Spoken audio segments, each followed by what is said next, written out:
Salamlar, saygılar əziz millətimizə.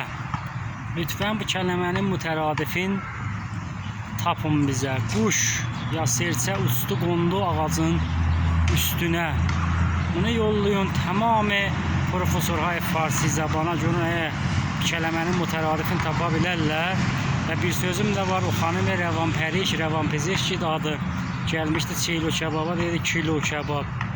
Hər məntəqənin özünün bir ləhcəsi var. Məsələn, xod türküdə bir dənə şəhrin, kətlərinin ləhcələri bir-birinə mütəfavitdir. Mühim odur bu və zəban ki danışırsan. Biz müxalif-i yadgiriyə zəbanay biganə deyirik. Biz müxalif buyuq ki, ana dili be istilah gələsən asimilə eləyəsən, necatpərəsti ola. Türkü dili rəsmi bir dildir, beynülmilləli bir dildir. Pəs sən becayin ki gələsən dil örgədəsən, gəlirsən tərəfin ləhcəsi odağı eləyirsən, sən ləhcə örgədsən, məsələn, türküdə el gölü, faslar gəlirlər, buna deyil el qoli. Sən məniyə cümlə mütəfavitdir. Biz heç tatda demirik, onun dili o cürdür da, cüaqı deyir. Bu xanım rəvanperiş, bu qondunun mütəradifini tapmasın, o sözü eləyəcəyəm səndən.